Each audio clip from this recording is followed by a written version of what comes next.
Genes. ¿Somos lo que comemos?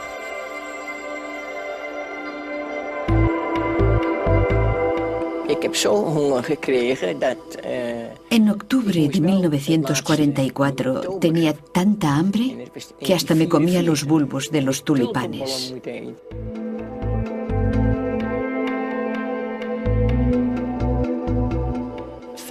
El hambre no afecta a los genes, pero creemos que el efecto de pasar hambre puede hacer que los genes estén o no en activo.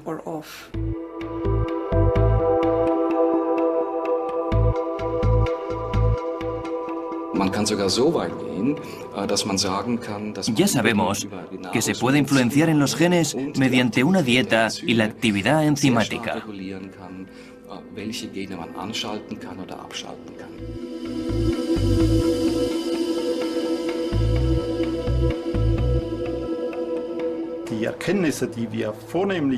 Las modelos nos muestran claramente que el ambiente tiene un impacto en nuestros genes que puede pasar a las generaciones siguientes.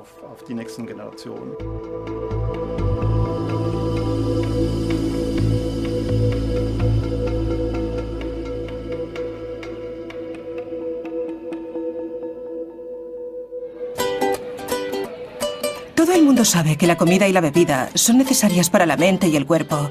Pero la mayoría de nosotros no sabemos en qué medida afectan a nuestra apariencia y a nuestro comportamiento. La comida no solo nos sacia, sino que afecta a nuestros genes. Esta ciencia relativamente nueva se llama epigenética, significa además de la genética, y estudia cómo funciona todo eso.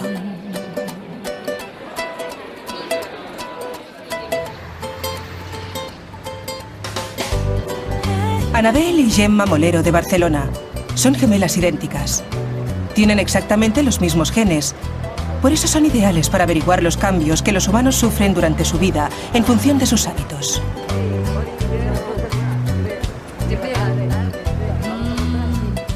A la edad de 1 año, aún eran iguales. Siempre cuando éramos pequeñas hemos vivido juntas en casa de los padres, pero cuando acabamos la carrera fuimos a vivir a Inglaterra y yo estuve 1 año y ella estuvo solo 6 meses. Y luego tú te fuiste a México, estuve 4 meses viviendo en México y también ahí nos separamos. Sobre todo, prácticamente toda la vida habíamos estado juntas, pero también a partir de los 14 años, cuando ya empiezas un poco a formar tu personalidad, nos empezamos a separar en cuanto a costumbres y hábitos. Vivir en lugares diferentes lleva distintos estilos de vida. Hoy es fácil distinguirlas, pero ¿por qué?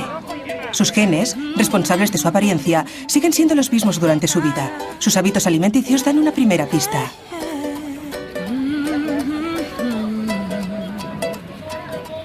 Mi alimentación realmente no está muy cuidada, no es muy saludable.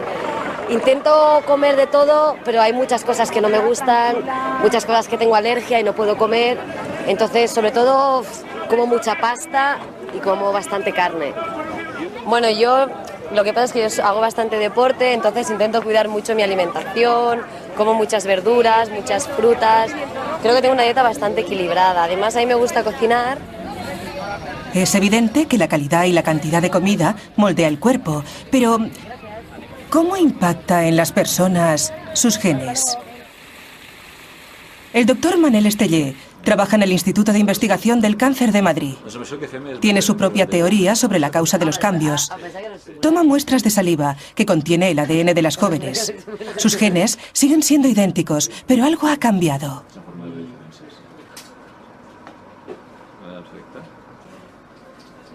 Perfecto. Con estos tomaremos las huellas y sabremos si sois hermanas o no. El núcleo contiene cromosomas. Están hechos de largas cadenas de ADN que contienen toda la información hereditaria, los genes. El ADN rodea porciones de proteínas llamadas nucleosomas. Cuando los grupos metilos se posan sobre el ADN, los nucleosomas se unen. Esos segmentos de ADN metilados ya no pueden leerse. Los genes que lo contienen dejan de funcionar. Aquí tenemos un doble estudio a ciegas. Por una parte, tendrán que responder las respuestas de un cuestionario sobre su estilo de vida. qué tipo de alimentos consumen, si son fumadoras o no. Al mismo tiempo tenemos los datos del ADN, el estado de metilación del ADN. Cotejamos los datos de ambas y sorprendentemente, o no, encontramos que tienen diferencias en la metilación del ADN por su diferente estilo de vida. Las diferencias genéticas pueden explicar por qué gemelas idénticas empiezan a ser diferentes en cuanto una de ellas cambia el estilo de vida. Pero, ¿qué hace una metilación al ADN? ¿Qué ocurre cuando los genes son anulados? Ye ha examinado a cientos de gemelos en busca de la respuesta. Uno de los casos más sorprendentes fue el de un par de hermanos gemelos que tenían un estilo de vida diferente. Uno padecía varias enfermedades y vivía en una gran ciudad, y el otro en un pueblo pequeño, y estaba sano. Para la epigenética, eran como personas distintas, como si ya no fueran gemelos, aunque la genética era la misma. Este fue uno de los casos más extremos que hemos estudiado. Para los científicos, el epigenoma es una especie de diagrama que muestra qué genes están activos y cuáles no. Él ha comparado esos diagramas en sus experimentos con gemelos. Aquí tenemos un estudio de gemelos, y este ejemplo es de dos gemelos que tienen la misma enfermedad. Y esta línea recta indica que no hay diferencias epigenéticas. Estos gemelos tienen enfermedades diferentes, y estos puntos de aquí, fuera de la línea recta, indican que hay alteraciones epigenéticas en estos gemelos. Estos gemelos tienen enfermedades distintas, pero con un tratamiento adecuado, todos los puntos aparecen otra vez en una línea recta e indican que los epigenéticos pueden cambiarse con los medicamentos adecuados. ¿Qué causa los cambios epigenéticos? ¿Qué hace que nuestros genes queden anulados o funcionen de repente? La causa principal pueden ser los alimentos de los que extraemos los nutrientes para las necesidades del cuerpo, y también las bebidas o los venenos, como el alcohol. Incluso los materiales sintéticos que tocamos o el tabaquismo juegan un importante papel. Los rayos ultravioletas del sol y la hormona del estrés tienen influencia epigenética. Las influencias de nuestro estilo de vida son lo que pone en marcha a nuestros genes y nos hace lo que somos.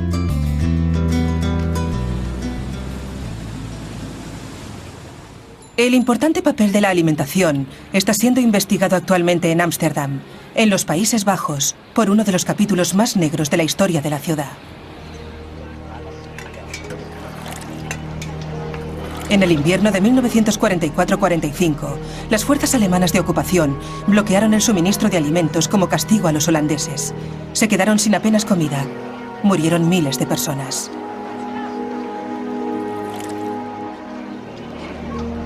El bloqueo duró casi 6 meses. Los niños y las mujeres embarazadas resultaron especialmente afectados.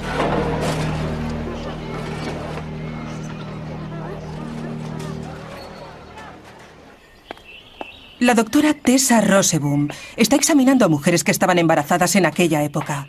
Quiere investigar los efectos a largo plazo de una mala nutrición. Loes Hoos es una de ellas. Cuando la jovial anciana de 87 años sirve hoy la comida, es difícil imaginar qué era para ella esperar horas y horas para comer cuando estaba embarazada. Nos explica cómo fue el parto.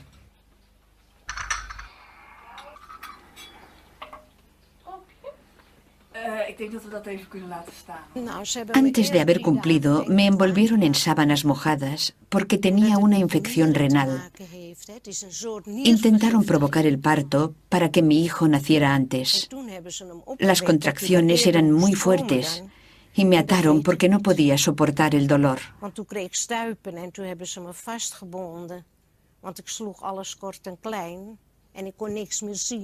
Durante unos cuantos días estuve ciega y no podía hablar. La lengua me colgaba por aquí. Eso es todo lo que recuerdo. Fue terrible.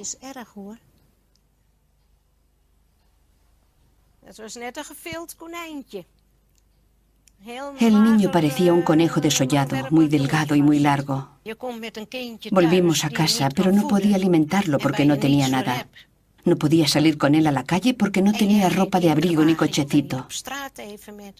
En 1945 hizo mucho frío. ¿Cómo iba a cuidar de mi hijo? Nadie me ayudó.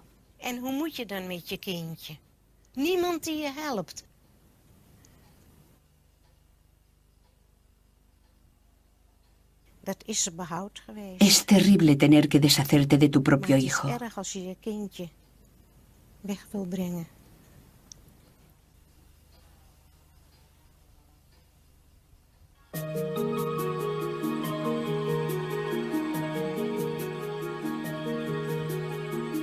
Este es el tipo de casos que se encuentran en los archivos de su consulta. Las llamadas telefónicas y los meses que ha pasado revisando documentos le han dado la oportunidad de hacer un estudio único. En ningún otro lugar se puede hallar las consecuencias de una malnutrición extrema en mujeres embarazadas y bebés nonatos como en el periodo de 6 meses que duró el bloqueo de alimentos. Cientos de mujeres de diferentes clases sociales y sus hijos estaban igualmente afectados. Todas parieron a sus hijos en las mismas condiciones en el hospital Wilhelmina. Tenemos el registro de los nacimientos de los niños nacidos en la maternidad de Wilhelmina, Ámsterdam, en el tiempo de la hambruna, antes, durante y después de la hambruna, y los hemos seguido hasta la madurez. Hemos estudiado su estado de salud y los hemos comparado con quienes sufrieron hambre durante el embarazo y los que nacieron o fueron concebidos después de esos 6 meses. Roseboom ha dado con varias generaciones de la familia Fafiani. La científica ha interrogado durante horas a madre e hija sobre el invierno de la hambruna y las décadas siguientes. Su hija era recién nacida. Sí, y yo estaba muy preocupada por ella. Sabía que tenía que criarla, pero ¿cómo?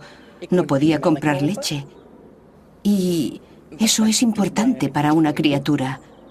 Solo podía darle el pecho, pero no era suficiente. Fue terrible. Ahora se ha hecho evidente que las privaciones pasadas han tenido consecuencias para su hija. Cuando tenía 17 años, me encontraron cálculos en un riñón. Me subió la presión sanguínea y el nivel de colesterol.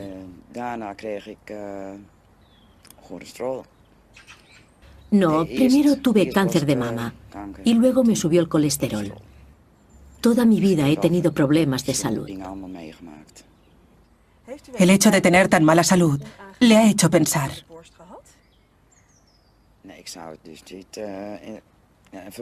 No tengo explicación.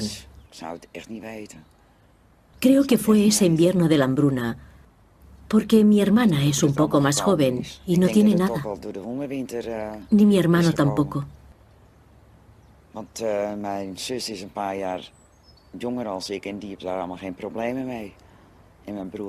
Pero yo tengo muchos problemas. Evidentemente, algo en el demacrado cuerpo de las criaturas guardó información sobre la escasez de alimentos para el resto de su vida. Lo interesante fue observar que las personas que nacen con poco peso, que son pequeños al nacer, tienen un gran riesgo de desarrollar enfermedades durante su vida, como la diabetes tipo 2 y enfermedades cardiovasculares. A esto llamamos enfermedades del adulto programadas por el medio ambiente.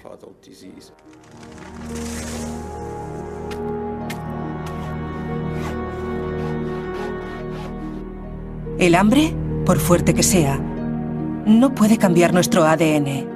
Pero la mala nutrición permanente cambió los genes de los niños de la generación de la posguerra.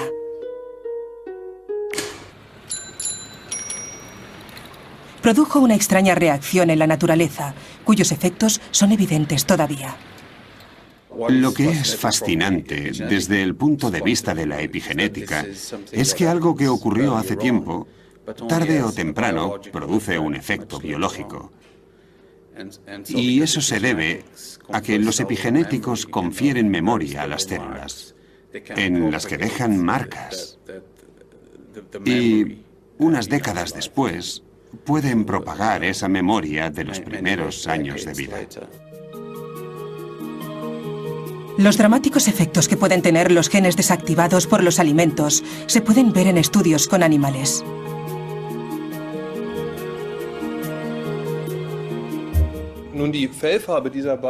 Estos animales son genéticamente idénticos. Pero puedo cambiar el color de su piel si, por ejemplo, añado productos de soja a su dieta. Las hormonas de la soja hacen que cambien los genes responsables del color de la piel. ¿Estos resultados en los ratones pueden ser transferidos a los humanos? ¿Los alimentos que consumimos a diario pueden afectar a nuestros genes?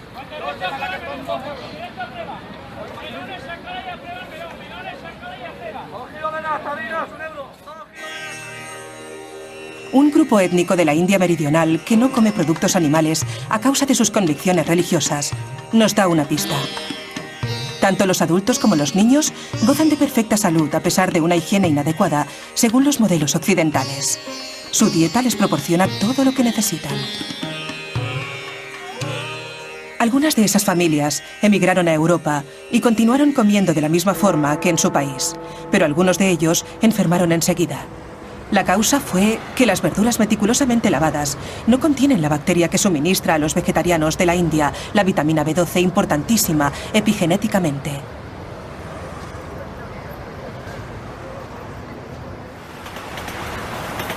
Otro fenómeno epigenético se descubrió en Japón, que se conoce como la paradoja japonesa.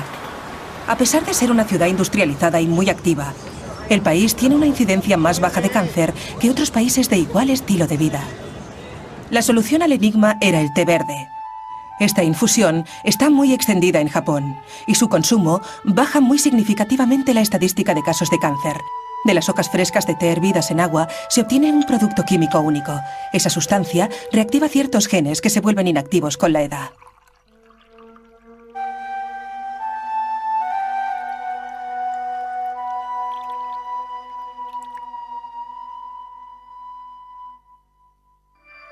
El té verde elimina los grupos metil que anulan unos genes y reactivan otros.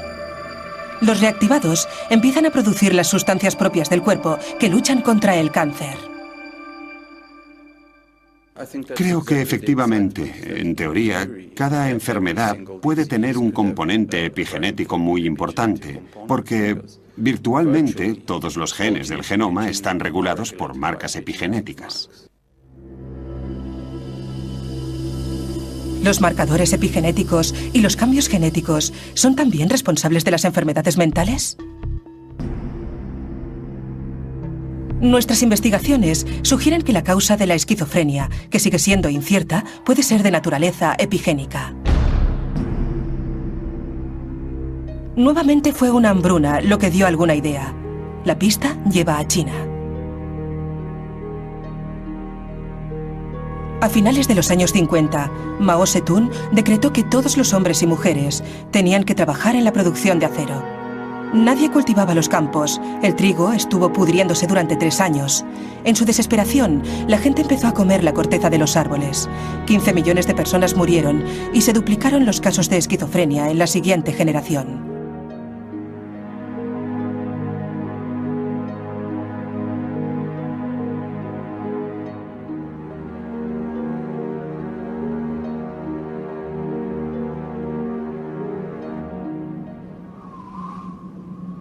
Esta situación concuerda con un estudio hecho en Dinamarca.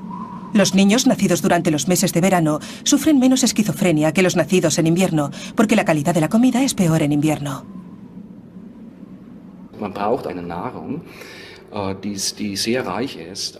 Se necesitan alimentos con un alto contenido de grupos metil. Puede ser folato, que contienen las berenjenas y las judías, por ejemplo. Si se comen esos alimentos, las enzimas que pueden liberar metil permanecen activas. Conocemos la conexión entre la metilación y la actividad genética.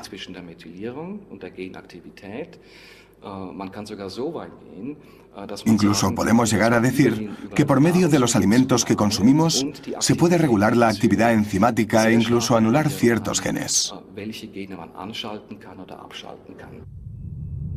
Nuestros cuerpos renuevan constantemente las células mediante la división celular. Ninguna parte de nuestro cuerpo tiene más de 7 años. Los materiales para esta obra de construcción provienen de lo que comemos.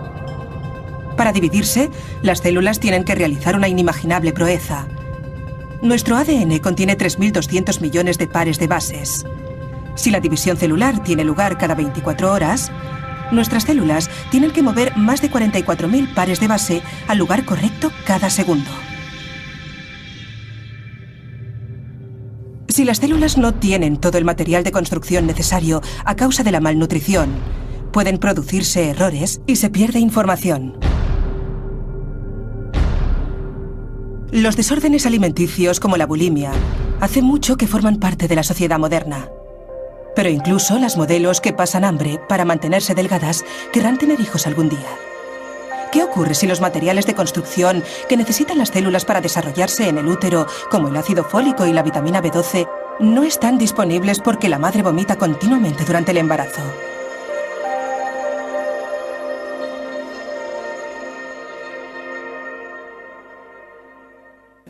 Muchas mujeres vomitan al principio del embarazo y siempre hemos pensado que no era un problema importante porque desaparece a las pocas semanas o meses. Hay quien cree que el bebé es como un parásito que obtiene lo que necesita, pero este estudio ha demostrado que si está malnutrido al principio de la gestación, aunque después esté bien alimentado, tendrá un gran efecto en su salud. Actualmente estamos estudiando a mujeres que sufren de náuseas extremas y vómitos durante el principio del embarazo e intentamos averiguar si sus hijos tienen mala salud y si podemos ayudar a esas mujeres con una alimentación extra durante los primeros meses de la gestación. ¿Cómo se desarrolló la vida en la Tierra a partir de la interacción de elementos? ¿Cómo evolucionaron los organismos unicelulares en la diversidad de especies que tenemos hoy? ¿Y cómo puede adaptarse la vida al peligro de los constantes y repentinos cambios? Son algunos de los grandes misterios.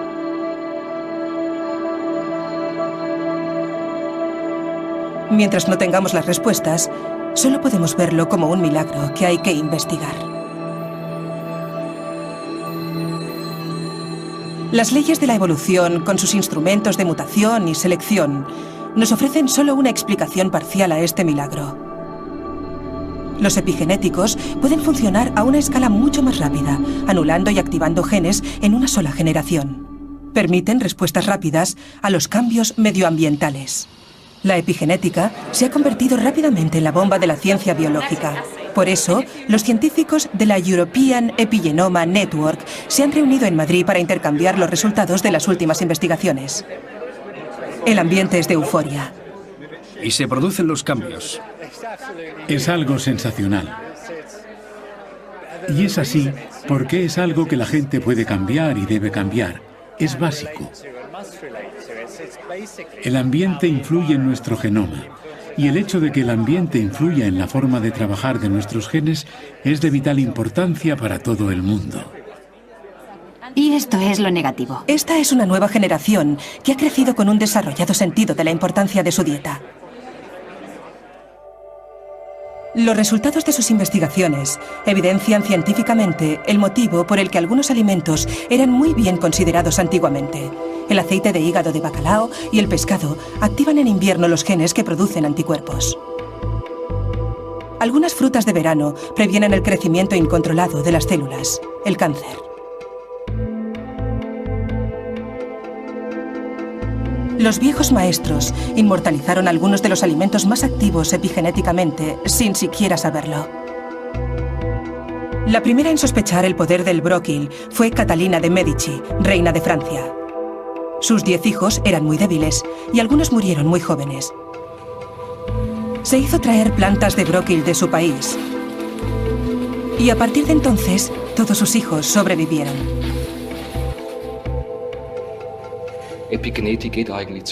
Los epigenéticos plantean la antigua pregunta de si nuestro ADN contiene toda la información que determina nuestro desarrollo. ¿Es suficiente conocer nuestra secuencia de ADN? Las actuales y sobresalientes publicaciones, como el desencriptado del genoma humano y de algunos otros modelos, nos demuestran que conocer el ADN no es suficiente. La secuencia del ADN humano contiene más de 3.000 millones de letras, más de 25.000 genes, pero esa información no es suficiente para decir, esta célula es una célula madre, esta célula es vieja y esta está enferma. No es suficiente. Con la activación y desactivación de los genes, los cromosomas pueden tener diferentes combinaciones de genes activos. Eso significa que hay un segundo nivel de información, nuestro epigenoma, un truco bioquímico que consigue cosas increíbles con nuestro compacto ADN.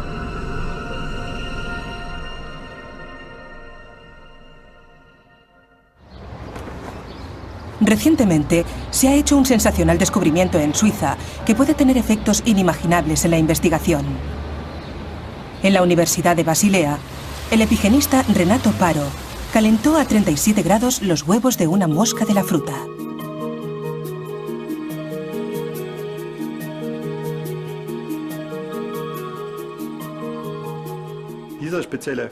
Esas moscas cambian el color de sus ojos de blanco a rojo cuando sube la temperatura. Si exponemos los embriones al calor, las moscas nacen con los ojos rojos.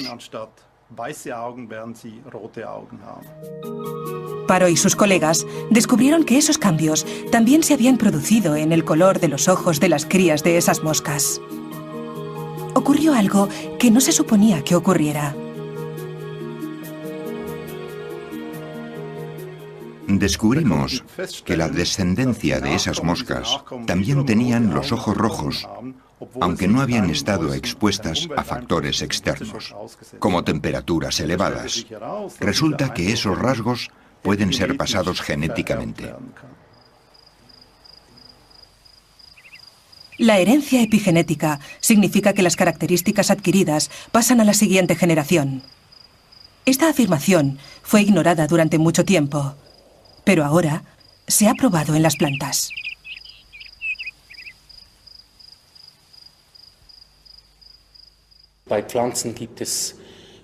Hay varios ejemplos en plantas donde las características epigenéticas han pasado a las generaciones siguientes. Hay cambios de color que han pasado a las semillas y a los pétalos debido a los cambios epigenéticos.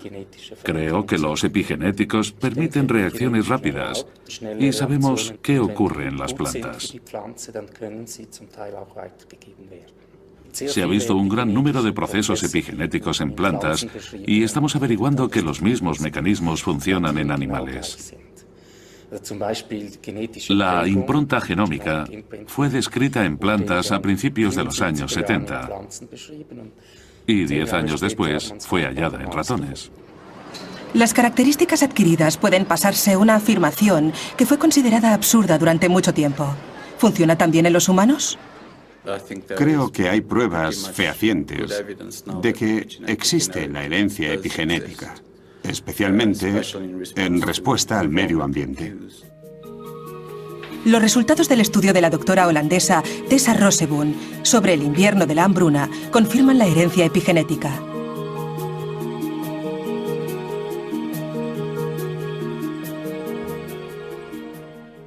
Los bebés que nacen en lugares con una climatología extrema serán muy eficientes procesando los alimentos.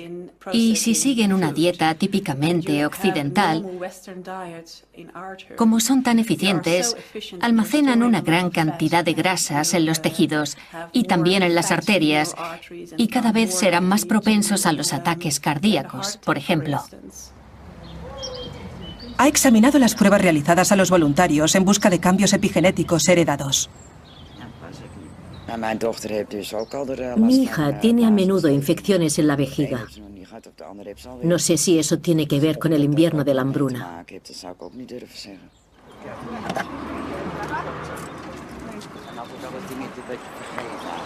La doctora quiere verlo por sí misma.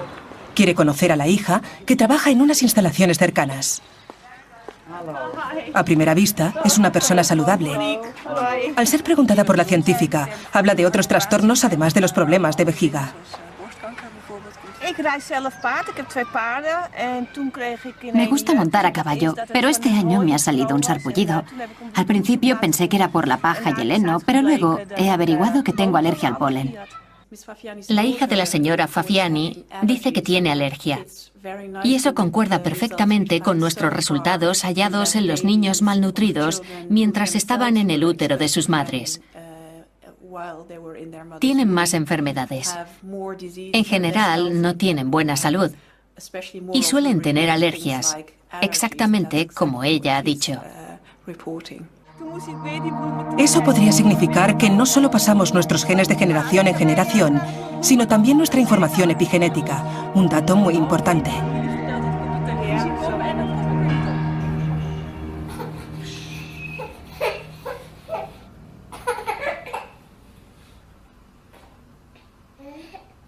Los bebés que están en el útero y los recién nacidos se ven afectados por la alimentación que reciben. Lo que comen en los primeros meses de vida programa sus cuerpos para el resto de su existencia. No solo es importante el alimento, sino el material donde se sirve. Los biberones, hechos de policarbonato, contienen una sustancia que se desprende en pequeñas cantidades. El bisfenol A es un material fundamental que se utiliza en la elaboración de plásticos y en los contenedores de productos de larga duración, de resistencia al calor y de seguridad, como los cascos para ciclistas, gafas de seguridad, CDs, DVDs, parabrisas, teléfonos móviles y menaje para el hogar. También se encuentra en los biberones. Y cuando se calientan las moléculas de plástico que se desprenden, las consume el niño junto con la leche. El bisfenol A no es tóxico, pero no es totalmente inocuo.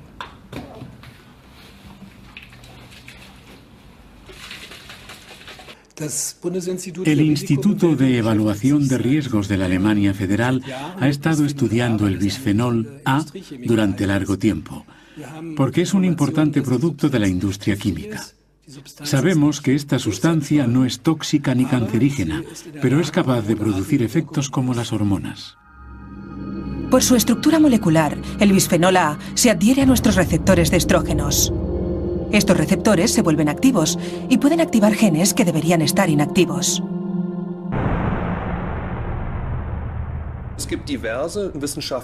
Hay varias publicaciones científicas que indican que incluso la ingesta de minúsculas cantidades de bisfenol A causan cambios en la pubertad, por ejemplo. Pueden causar cambios en el crecimiento de las glándulas mamarias, en el tamaño del útero o de la vagina. Los investigadores sospechan que el bisfenol A puede incluso programar el cuerpo de las niñas en la pubertad.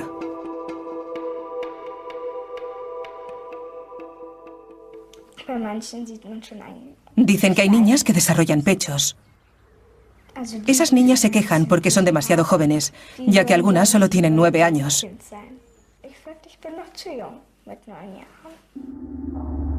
En experimentos con animales, la conexión entre la madurez sexual y este omnipresente producto químico ya ha sido probada. Las autoridades europeas todavía no ven motivo para actuar porque creen que no afecta a los humanos, aunque el calentamiento continuo lo degrada lentamente y los primeros dientes hacen el resto. Un dato importante cuando se evalúan los efectos del bisfenol A es que los humanos lo metabolizan total y rápidamente. El metabolismo humano elimina inmediatamente esta hormona artificial. Pero, ¿cómo se explican entonces los resultados obtenidos en el Hospital Charité de Berlín? Fuimos el primer grupo del mundo que probamos que hay restos de bisfenol A en la sangre de las mujeres embarazadas y de sus hijos recién nacidos. Los genes ya están siendo activados y desactivados en los fetos para prepararlos para la vida lo mejor posible. Algunos de los activados permanecen activos durante varias generaciones. ¿Estamos manipulando los genes de nuestros nietos sin ni siquiera saberlo? La hormona artificial bisfenol A no solo se encuentra en los biberones. La mayoría de latas de conservas están cubiertas con bisfenol A. Y después de llenarlas, se calientan brevemente. Según los investigadores, la tendencia a la obesidad también puede ser debida a esta sustancia, porque en experimentos con animales se ha probado que tiene consecuencias en las ratas.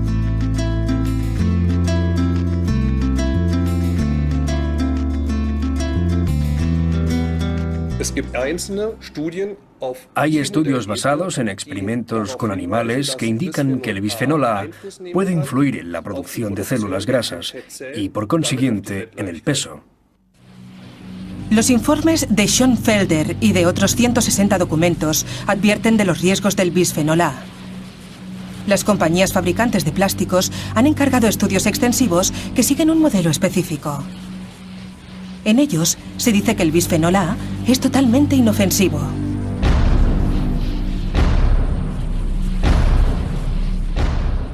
Todos los estudios realizados utilizando este patrón demuestran sin lugar a dudas que esta sustancia no es peligrosa. No hay motivos para cuestionar el uso del bisfenol A. El producto es benigno y seguro. Otros países no creen que este material sea tan inocuo. Canadá ha publicado un informe que dice que los plásticos que contienen bisfenol A deben ser eliminados de las áreas en que afecten a mujeres embarazadas y recién nacidos. Yo apruebo esa decisión. Los padres que no quieren correr riesgos utilizan productos plásticos que no contienen bisfenol A o biberones de vidrio, particularmente en Estados Unidos y Japón.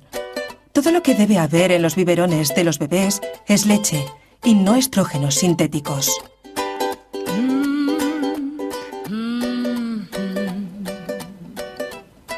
Lo que comemos influye en nuestra salud, a veces para el resto de nuestra vida. Por eso, la dieta de las mujeres embarazadas y los niños es tan importante.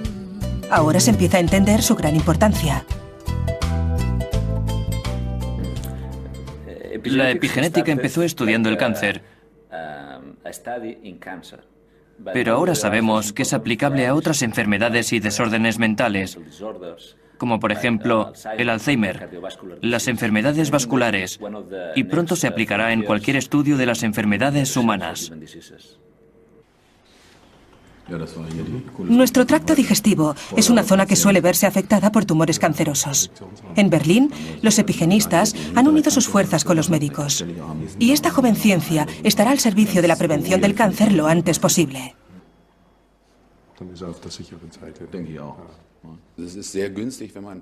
Es una gran ventaja descubrir el cáncer en sus primeras etapas.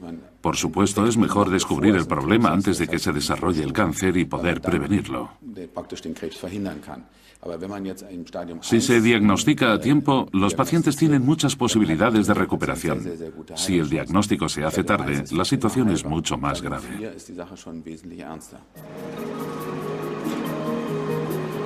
Para prevenir estados irreversibles, en Berlín se ha desarrollado un nuevo procedimiento. Un análisis de sangre normal es suficiente. El ADN de los pacientes se extrae del plasma sanguíneo.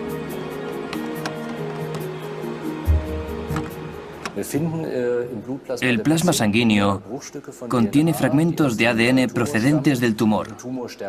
Las células mueren en el tumor. El ADN se desprende y encuentra su camino en el torrente sanguíneo. En la muestra de sangre encontramos el ADN del tumor porque las huellas de metil en el ADN son diferentes al ADN de la sangre de un paciente sano.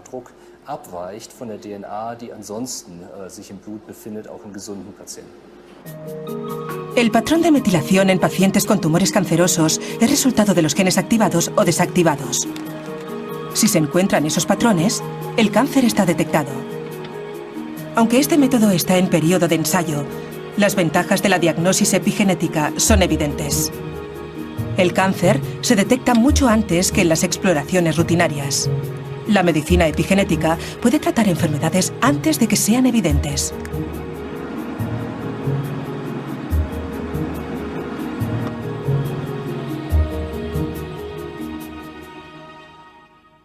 Una dieta adecuada puede prevenir lo peor. Las superestrellas de la dieta epigenética son los aguacates, el bróquil y las granadas, cuyos milagrosos efectos se han probado hace mucho tiempo.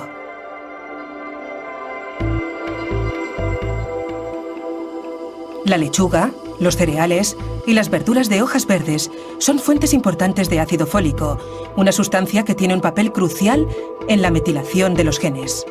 Nuestros genes también agradecen alimentos del libro de cocina de las abuelas, como judías e hígado. El mejor consejo es una dieta equilibrada, porque alimentamos también a las futuras generaciones. Hay alimentos especialmente indicados por su importancia durante el embarazo. Por ejemplo, el pescado azul y el consumo de verduras de hoja verde es muy importante en la dieta.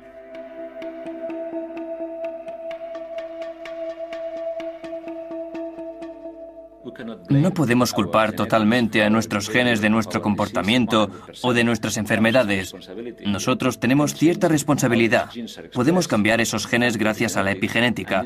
Y eso está relacionado con nuestra conducta y la forma en que nos exponemos a los carcinógenos o a las sustancias del ambiente.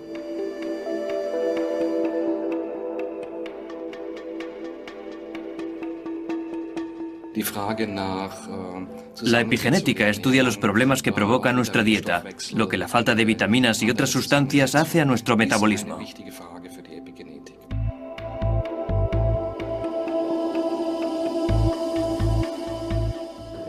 Si podemos entender cómo funciona y conocemos el buen funcionamiento, podremos evitar muchos problemas. Los pacientes con cáncer pueden beneficiarse especialmente de la eficacia de la medicación epigenética. Por medio de la epigenética, podemos registrar los cambios genéticos y también saber qué sustancias son las adecuadas para revertir esos cambios epigenéticos. El viejo dicho, somos lo que comemos, ha resultado ser cierto. Activamos y desactivamos nuestros genes en función de nuestra dieta. Mediante los alimentos, controlamos nuestra apariencia, nuestra conducta y nuestra salud, a veces para toda nuestra vida e incluso la de las futuras generaciones.